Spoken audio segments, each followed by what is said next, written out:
దేవుని పరిశుద్ధ నామానికి మహిమ కలుగును గాక. ఆమేన్. దేవుడు మనల్ని ప్రేమించి ఇచ్చిన చక్కటి సమయాన్ని బట్టి దేవాది దేవునికి మహిమ కలుగును గాక. ప్రార్థన చేసుకొని దేవుని యొక్క మాటలను మనం ఆలోచన చేద్దాం. పిల్లరా, పరిశుద్ధుడ, ప్రేమ కలిగిన తండ్రి, కృపా సత్య సంపన్నుడా, ఈ సాయంకాల సమయంలో దేవా కొద్ది నిమిషాలు మీ మాటలు నేర్చుకోవడానికి, ధ్యానించడానికి మీరు ఇచ్చిన ఈ మహాకృపను బట్టి మీ కృతజ్ఞతాస్తుతులు చెల్లిస్తున్నాం తండ్రి. చెప్పబడుతున్న మీ మాటలను వివరిస్తున్న నాకును వినుచున్న మీ బిడ్డలకును అర్థం చేసుకునే జ్ఞానాన్ని మాకు అనుగ్రహించమని, మాకు అందించమని ప్రార్థిస్తున్నాం దేవా. మీ మాటలు ఎందున్న సత్యాన్ని మేము గ్రహించి తండ్రి మా ఆత్మీయ జీవితాన్ని కట్టుకోవడానికి యవన కాలంలో ఈ లోకానికి ఆకర్షితులం కాకుండా మీ అందు భయభక్తులు కలిగి జీవించే జీవన విధానాన్ని నేర్చుకోవడానికి మాకు సహాయం దయచేయమని క్రీస్తు పేర నేను వేడుకొంచున్నాను మా తండ్రి. ఆమేన్. మంచిది. ప్రియమైన దేవుని వారులారా, ఈ సాయంకాల సమయంలో మనము చక్కగా దేవుని యొక్క మాటలను మనం ఆలోచన చేద్దాం.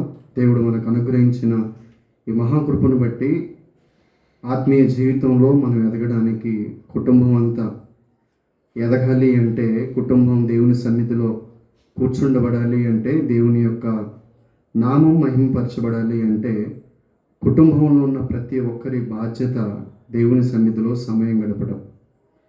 ఏ కుటుంబంలో అయితే ఎవరైతే కుటుంబంలో ఉన్న ప్రతి కుమారుణ్ణి, ప్రతి కుమార్తెని దేవుని సన్నిధికి నడిపించడానికి ఎక్కువగా ఆ కుటుంబం ఇష్టపడుతుందో ఆ కుటుంబాన్ని బట్టి దేవుడు ఎంతగానో సంతోషిస్తూ ఉంటాడు. ప్రేమైన దేవుని వల్ల కారణం ఏంటి అంటే, గర్భఫలం ఇచ్చిన దేవుడు పిల్లలు ఆయన సన్నిధిలో ఎదగాలని దేవుడు ఆశపడుతూ ఉన్నాడు. కాబట్టి ఈ విధంగా కుటుంబంలో ఉన్న యవనస్తులు కానీ, కుటుంబంలో ఉన్న వృద్ధులు కానీ, కుటుంబంలో ఉన్న నడి వయసు కలిగిన వారు కావచ్చు, యవనస్తులు కావచ్చు, ఈ విధంగా వయసు ఏదైనా సరే కుటుంబంలో ఉన్న ప్రతి ఒక్కరు బాధ్యత దేవుని సన్నిధిలో దేవుని మాటలు వింటూ ఉంటే ఆయన ఎంతగానో సంతోషిస్తూ ఉంటాడు.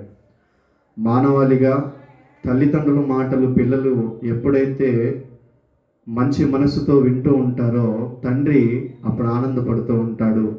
తాను పడిన కష్టమంతా తండ్రి మర్చిపోయి పిల్లల్ని బట్టి సంతోషిస్తూ ఉంటాడు. కానీ పిల్లలు తండ్రి చెప్పిన మాటను కాకుండా వారి ఇష్టానుసారంగా వారు జీవిస్తూ ఉన్నప్పుడు తండ్రి ఆ మాట వినని విధానాన్ని బట్టి, తండ్రిని గౌరవించని విధానాన్ని బట్టి కన్న తండ్రి బాధపడుతూ ఉంటాడు. ఈ రీతిగా మన ఆత్మీయ జీవితంలో కూడా కుటుంబ వ్యవస్థలో ఉన్న ప్రతి ఒక్కరి స్థానం, దేవుడు ఏ స్థానాన్ని అయితే వారికి అప్పగించాడో, ఏ బాధ్యతనైతే దేవుడు వారికి అప్పగించాడో, కుటుంబంలో ఇవ్వబడిన ప్రతి బాధ్యతని ప్రతి కుమారుడు, ప్రతి కుమార్తె, ప్రతి పిల్లవాడు ఎవరైతే ఖచ్చితంగా దేవుని సన్నిధికి వచ్చి ఎంతగానో దేవుని మాటలు నేర్చుకుంటూ ఉంటారో ఆ కుటుంబం బట్టి దేవుని సన్నిధి మహింపరచబడుతుంది. దేవుని సన్నిధి మహింపరచడం తోడ ఆ కుటుంబంలో అసమాధానం లేకుండా దేవుడు సమాధానాన్ని అనుగ్రహిస్తాడు. పిల్లల ద్వారా ఎన్నో కుటుంబాలు నేటి సమాజంలో బాధపడుతున్న తరుణాన్ని, సమయాన్ని మనం చూస్తూ ఉన్నాం. కానీ ఈ రీతిగా మనందరము దేవుని మాటలు విని కుటుంబ వ్యవస్థలో ఉన్న ప్రతి ఒక్కరికి వారి వారి బాధ్యతలు దేవుని వాక్యం ద్వారా వినిపింప చేస్తూ ఉన్నప్పుడు ఏ విధంగా అయితే పిల్లలు ఎదుగుతున్న క్రమంలో ఉద్యోగ స్థాయికి వచ్చేసరికి వారి చదువు శ్రేష్టమైనదిగా ఉండాలి, మెరుగైనదిగా ఉండాలి అని తల్లిదండ్రులు పిల్లల్ని ఎంతగానో చదివించడానికి వారిని ప్రేరేపిస్తూ ఉంటారు. మంచిదే. ఈ లోకంలో జీవించడానికి తల్లి తండ్రి ఎంత కష్టపడి వారి జీవితాన్ని అంత నైపుణ్యతలోనికి తీసుకొని రావడానికి ఎంతో జ్ఞానాన్ని ఉపయోగిస్తున్నారు, ఎంతో డబ్బును ఖర్చు పెడుతున్నారు, ఎంతో శ్రమని వారు ఖర్చు పెడుతున్నారు పిల్లల జీవితం కోసం. ఆ రీతిగా భౌతికంగా ఎదగడానికి, భౌతికముగా ఆస్తిపాస్తుల్ని సంపాదించుకోవడానికి తల్లిదండ్రులు పిల్లల్ని ఎంతో నైపుణ్యంగా వారిని పెంచుతూ ఉన్నారు. కానీ ఆత్మీయ జీవితంలో కూడా ఆ విధంగా పెంచితే పెంచబడిన ఆ పిల్లవాడు తన ఆస్తిని దేనికి ఉపయోగించాలో, తన డబ్బును దేనికి ఉపయోగించాలో, తన యవ్వన బలాన్ని దేనికి ఉపయోగించాలో, లేదా దేవుడు తనకిచ్చిన జ్ఞానం దేనికి ఉపయోగించాలో ఆ యవ్వనస్తుడికి అర్థమవుతుంది. ఒకవేళ ఆ జ్ఞానం, ఆ సంపద అనేది ఆ దేవుడు ఎందుకు ఇచ్చాడు అనేది ఆ మనిషికి అర్థం కాకపోతే, ఆ యవ్వనస్తుడికి అర్థం కాకపోతే, ఇదిగో లోకంలో ఉన్న వ్యసనాలకి దగ్గరైపోతూ ఉంటాడు. ఈరోజు మనం సమాజంలో చూసుకుంటే వారు చదువుకున్న చదువు, వారికి ఉన్న డిగ్రీలు చాలా పెద్దగా ఉంటాయి, కానీ వారు ఏదో ఒక వ్యసనానికి బానిస అయిపోయి ఉంటారు. కారణం ఏంటి అంటే దేవుని సన్నిధిలో చెప్పబడుతున్న ప్రతి మాటని వారికి వినిపించాల్సిన సమయంలో వినిపించకపోవడం చేత వారు చదువుకున్న చదువు దేనికి ఉపయోగపడకుండా పోతుంది. వారు సంపాదిస్తున్న డబ్బు దేనికి ఉపయోగపడకుండా వృధాగా లోకంలో ఖర్చు పెడుతూ ఉన్నారు. దానికి కారణం ఒకటి, యేసు ప్రభువు వారు చెప్పిన ఆ జీవన విధానాన్ని కుటుంబ వ్యవస్థ పాటించకపోవడం వలన. ఈ రీతిగా ఆత్మీయ జీవితంలో ఎవరైతే వారి కుటుంబంలో ఉన్న ప్రతి ఒక్కరు కావచ్చు, ఎవరైతే యేసు ప్రభువుని వెంబడించకుండా మనం ఎన్ని మంచి కార్యాలు చేసినా, మనలో ఎంత మంచితనం సమాజం గుర్తించినా, మనం యేసు ప్రభువుని వెంబడించకపోతే మన ఆత్మీయ జీవితంలో ఖచ్చితంగా మనము ఎంతో వెనుకబడిన స్థితిలో ఉన్నాము అని మనం గ్రహించాలి. ఈ రీతిగా యేసు ప్రభువు వారి దగ్గరికి ఒక యవనస్తుడు వచ్చి ఈ విధంగా చక్కగా యేసు ప్రభువు వారితో మాట్లాడుతున్నాడు. ఆ సందర్భాన్ని మనం చదువుకుందాం. మత్తయి గారు రాసిన సువార్త 19వ అధ్యాయము 16వ వచనాన్ని మనం చదువుకున్నట్లయితే, ఈ ఉపమానం, ఈ భావం మనందరికీ తెలిసిందే, మనందరం ఎప్పటి నుంచో చదువుకుంటుందే. కానీ యవనస్తుడు ఎందుకని యేసు ప్రభువుని వెంబడించలేకపోయాడనే కారణాన్ని ఈరోజు మనము దేవుని మాటల ద్వారా తెలుసుకుందాం. మత్తయి గారు రాసిన సువార్త 19వ అధ్యాయము 16వ వచనాన్ని మనం చదువుకుందాం. ఇదిగో ఒకడు బోధకుడా, నిత్య జీవమును పొందుటకు నేనే మంచి కార్యం చేయవలను ఆయన్ను అడిగెను. అందుకు ఆయన, మంచి కార్యం గురించి నన్నెందుకు అడుగుచున్నావు? మంచివాడు ఒక్కడే, నీవు జీవములో ప్రవేశింపగోరినాడలా ఆజ్ఞలను గైకొనమని చెప్పాడు. చూడండి ప్రియమైన దేవుని వాళ్ళారా, యేసు ప్రభు వారితో యవనస్తుడు మాట్లాడుతూ, నేను పరలోక రాజ్యానికి నిత్య జీవానికి వెళ్ళాలి అంటే నేనే మంచి కార్యం చేయాలి అని యేసు ప్రభు అని అడుగుతున్నారు. సాక్షాత్తు మంచికి సాక్ష్యం, మంచికి రూపమైన యేసు ప్రభువుని ఎదుట పెట్టుకొని నేనే మంచి పని చేయాలి, ఏ మంచి కార్యాన్ని నేను జరిగించాలి అని యేసు ప్రభువుని అడుగుతూ ఉన్నప్పుడు, అసలు ఈ లోకంలో ఏ మనిషిలో మంచి ఉంది? ఏ మనిషి మంచివాడు అని నీకు చెప్పడానికి? మనుషుల్లో ఎవరిలో కూడా మంచి అనేది లేదు. మంచివాడు ఒక్కడే, ఆయన పరలోక రాజ్యంలో ఉన్నాడు. ఆయన ఏం చెప్పాడో అది మనం పాటిస్తే అది ఖచ్చితంగా మనం పరలోక రాజ్యానికి చేరుకుంటాం. ఈ యవనస్తుడు యేసుప్రభువు వారు మాట్లాడిన వెంటనే, ఇదిగో నరహత్య చేయకూడదు, వ్యభిచారం చేయకూడదు, దొంగతనం చేయకూడదు, తల్లిదండ్రుల్ని సన్మానించాలి అని చెప్పి యేసుప్రభువు వారు ఆ యవనస్తుడితో మాట్లాడుతూ ఉన్నప్పుడు, యవనస్తుడు ఏమంటున్నాడు అంటే, అవి నేను చిన్నప్పటి నుండి పాటిస్తున్నవే కదా, నేను ఆ ఆజ్ఞలన్నింటినీ గైకుంటూనే వస్తున్నాను కదా అని చెప్పాడు. అయితే నీలో ఒకటి కొదువుగా ఉన్నది, అవన్నీ నువ్వు చేస్తున్నావు కదా, నీ ఆస్తి అంతా అమ్మేసి నన్ను వెంబడించు అని చెప్పాడు. యవనస్తుడు అన్ని పనులని, అన్ని ఆజ్ఞలను చేయగలిగాడు, కానీ తన ఆస్తిని విడిచిపెట్టి యేసు ప్రభువుని వెంబడించలేకపోయాడు. ఈరోజు మనము దేవుని సన్నిధికి వెళ్తుంటాం, దేవుని సన్నిధిలో పాటలు పాడుతూ ఉంటాం, దేవుని సన్నిధికి మనం సహకారాన్ని అందిస్తూ ఉంటాం, దేవుని సన్నిధిలో మనమే ప్రాముఖ్యమైన స్థానాన్ని మనము పాటిస్తూ ఉంటాం. కానీ యేసు ప్రభువుని వెంబడించడం అంటే వాక్యానుసారంగా జీవించే విషయంలో మనం ఎంత మేరకు మనము శ్రద్ధ చూపిస్తున్నాము దేవుని వాక్యం పట్ల, వాక్యానుసారంగా జీవించే క్రమంలో ఆత్మీయ జీవితం పట్ల ఆత్మీయంగా మనం ఎదగడానికి యేసు ప్రభువు వారు ఏదైతే మనకి చెప్పాడో ఆ చెప్పిన మాటల యందు మనం ఎంత శ్రద్ధ వహిస్తున్నాం అనే విషయాన్ని మనం గ్రహించలేకపోతే, మనం ఎన్ని సంవత్సరాల మందిరానికి వెళ్ళినా, మనం ఎంత వాక్యాన్ని విన్నా, దేవుని సన్నిధికి ఎంత సహకారాన్ని మనం అందించినా, యేసు ప్రభువుని వెంబడిస్తున్న మార్గంలో మనం లేకపోతే, అంటే వాక్యానుసారమైన జీవిత మార్గంలో మన జీవితం లేకపోతే, ఇదిగో ఒక రోజుకి ఈ యవనస్తుడు ఏ విధంగా అయితే చివరిలో వ్యసన పడుచు యేసు ప్రభువుని వెంబడించక తిరిగి వెళ్ళిపోయాడో, మన ఆత్మీయ జీవితంలో ఎక్కడో దగ్గర మనకి జీవితంలో జరిగిన అనారోగ్యాన్ని బట్టి కావచ్చు, మన జీవితంలో జరిగిన చిన్న తప్పుని బట్టి కావచ్చు, ఏదో ఒక కారణాన్ని బట్టి మనం దేవుణ్ణి విడిచి వెళ్ళిపోతాం. అంటే యేసుప్రభువు వారు చెప్పినట్టుగా క్రొత్త నిబంధన ప్రకారం మనందరికీ ఇవ్వబడిన ఆజ్ఞ ఒకటే, పూర్ణ హృదయంతో మనం దేవుణ్ణి ప్రేమించాలి. ఎప్పుడైతే మనం పూర్ణ హృదయంతో దేవుణ్ణి ప్రేమించడం మనం ఎప్పుడు చేయము అంటే, మన హృదయంలో దేనికో ఒక దానికి మనం స్థానం ఇచ్చినప్పుడు మనము దేవుణ్ణి పూర్ణ హృదయంతో మనం ప్రేమించలేము. ఆ యవనస్తుడు అన్ని ఆజ్ఞలని పాటించగలుగుతున్నాడు, కానీ తన హృదయంలో దేవునికి బదులుగా డబ్బుకి ఎక్కువగా స్థానాన్ని ఇవ్వడాన్ని బట్టి యేసు ప్రభువాన్ని వెంబడించలేకపోయాడు. మరి ముఖ్యంగా యేసు ప్రభువారు చెప్పిన మాటని ఉన్నది ఉన్నట్టుగా నమ్మలేకపోయాడు.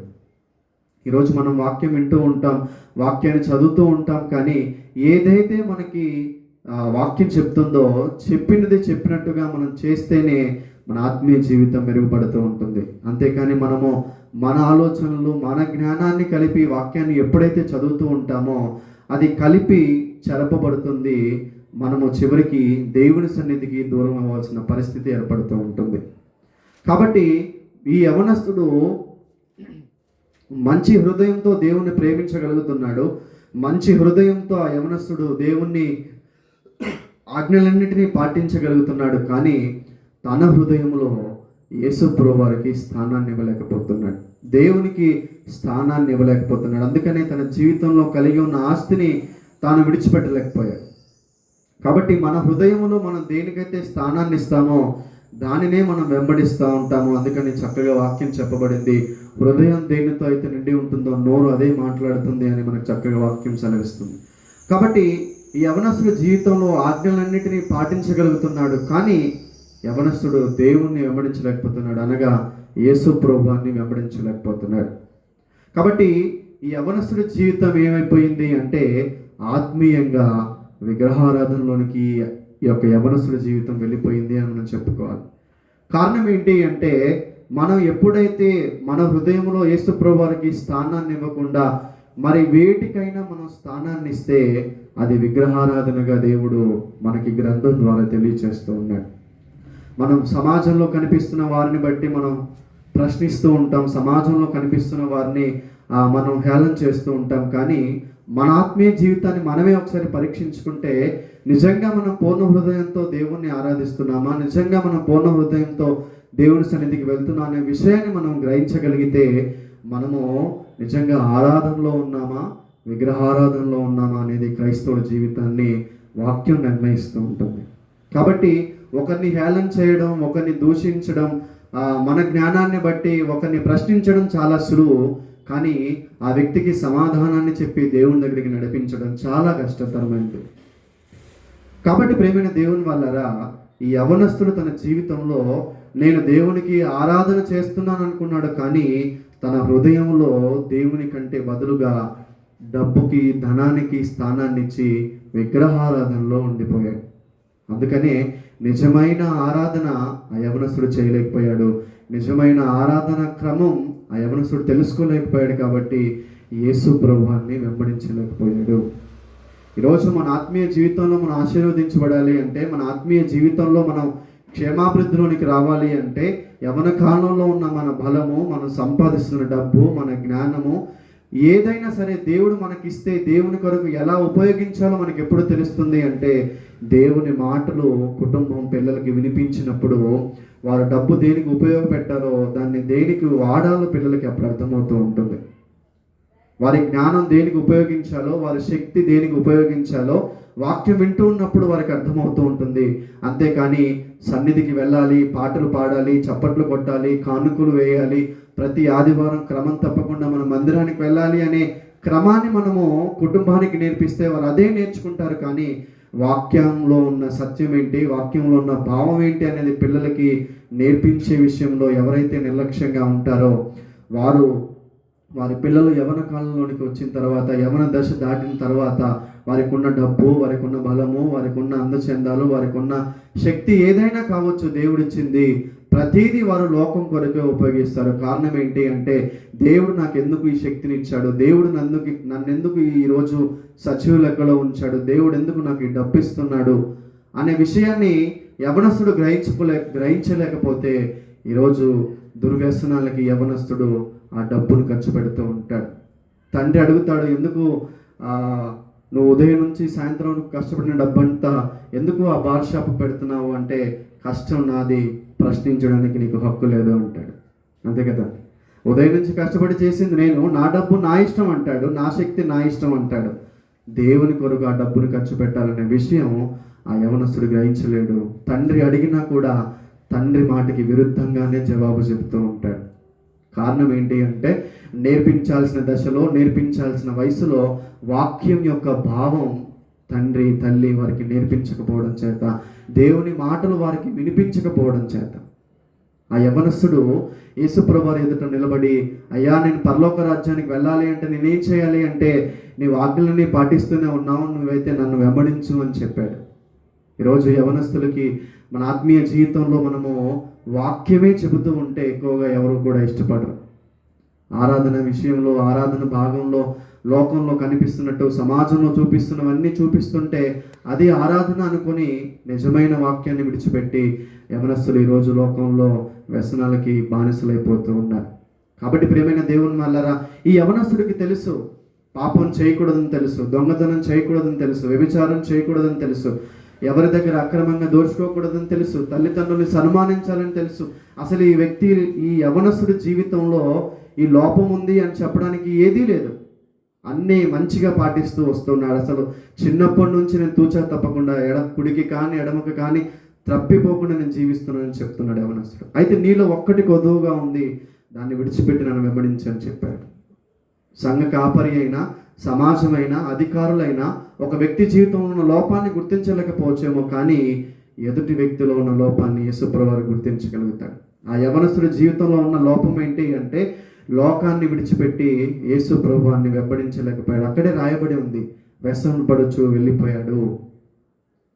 వాక్యాన్ని మనం శ్రద్ధగా చదివితే, జ్ఞానంతో కాకుండా వివేకంతో మనం దేవుని సహాయంతో వాక్యాన్ని చదవగలిగితే మనకి సమాధానం అక్కడే దేవుడే తెలియచేస్తూ ఉంటాడు.